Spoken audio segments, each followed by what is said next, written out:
पतित पावन संघटना आणि शिवसेनेची आज युती झाली आहे. काय युती मागची याची कारण आहे, धोरण काय होते? पाठीमागे सरका बरं, बोला भाई. शिवसेना आणि पतित पावन संघटना हे दोघांच्या विचारधारा एक आहे. बाळासाहेबांची विचारधारा तीच पतित पावन संघटनेची विचारधारा, हिंदुत्वाची विचारधारा.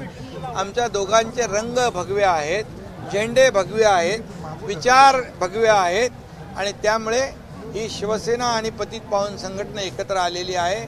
या राजकीय विषयावर नाही तर हिंदुत्वाच्या विचारधारेवर आम्ही एकत्र आलेलो आहोत आणि त्यामुळे आज एक शिवसेना जी बाळासाहेबांच्या विचारधारेला पुढे घेऊन जाती आहे त्याच्यामध्ये पतित पावन संघटना एकत्र आल्यामुळे आणखी दोन्ही संघटनांना बळ मिळणार आहे. भाई, आगामी काळ हा सगळा स्थानिक स्वराज्य निवडणुकींचा आहे. उद्यापासून सगळीकडे बैठकांचा सिलसिला आहे. महायुती म्हणून निवडणुकांना तुम्ही कसं सामोरं जाणार आहात आणि त्याची भूमिका काय? लोकसभा महायुतीने आम्ही लढवली, विधानसभा महायुतीने लढवून लँडस्लाईड विक्ट्री आम्ही मिळवली. स्थानिक स्वराज्य संस्था देखील भगवा फडकेल महायुतीचाच, महायुतीचाच भगवा फडकेल. अनेक ठिकाणी एकत्र लढणार नाही, मैत्रीपूर्ण लढती होतील असं भाजपकडून सांगितलं जातं, मुख्यमंत्र्यांनी सांगितले. आणि पुण्यातला त्यांचा आकडा आहे 125चा, केवळ भाजपाचा. अरे बाबा, अजून आणखी निवडणुका जाहीर व्हायच्या बाकी आहेत पुण्यातल्या महापालिकेच्या. आता तर नगरपालिकेच्या निवडणुका आहेत, यानंतर जिल्हा परिषदेच्या निवडणुका आहेत, त्यानंतर महापालिकेच्या निवडणुका आहेत. जागा किती मिळाल्या यापेक्षा विचारधारेला आमचं महत्त्व आहे आणि आमचा अजेंडा विकासाचा अजेंडा आहे.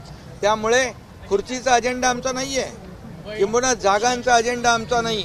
या महाराष्ट्रातल्या जनतेला विकासाकडे नेणं, या महाराष्ट्राला विकासाकडे नेणं आणि या महाराष्ट्रातल्या जनतेच्या आयुष्यामध्ये चांगले दिवस आणणं हा आमचा अजेंडा. भाई, पुण्यात आहात म्हणून हा प्रश्न. पुण्यात मुंडव्यामध्ये जो जमीन गैरव्यवहार प्रकरण झालं, अजित पवारांनी सांगितलं व्यवहार रद्द झाला, पण त्याआधी जे सगळं घडलं, अनेक अधिकारी निलंबित झाले.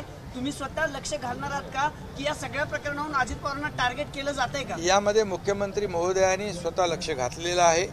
मुख्यमंत्री महोदयांनी त्याच्यात चौकशी लावलेली आहे आणि त्याच्यामधून जो काय अहवाल येईल, दूध का दूध पाणी का पाणी होईल. आणि अजितदादांनी देखील काही गोष्टी स्पष्ट केलेल्या आहेत. फक्त याच जमिनीचा विषय नाहीये, राज्यभरातल्या महार वतनाच्या जमिनी आहेत. जसं आता मुंडव्याचं झालं तसं बोपोडीचं पण झालं.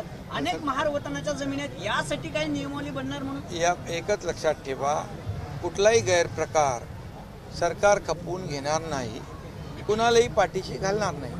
त्यामुळे शिवसेना भाजप मधला तणाव जो आहे तो कमी होताना दिसत नाही. कुठे तुम्हाला काय तणाव, भाजपच्या नेत्यांमध्ये तणावाची परिस्थिती काय तणाव कुठला काय? रोज रवींद्र दंगेकरांकडून भाजपच्या नेत्यांवर आरोप केले जात आहेत, परत भाजपकडून आरोप केले जात आहेत त्यांच्यावर. आता मला वाटतं जो विषय होता तो संपलेला आहे आणि त्यामुळे त्याला पुन्हा तुम्ही जिवंत करू नका. एबीपी माझा, उघडा डोळे बघा नीट.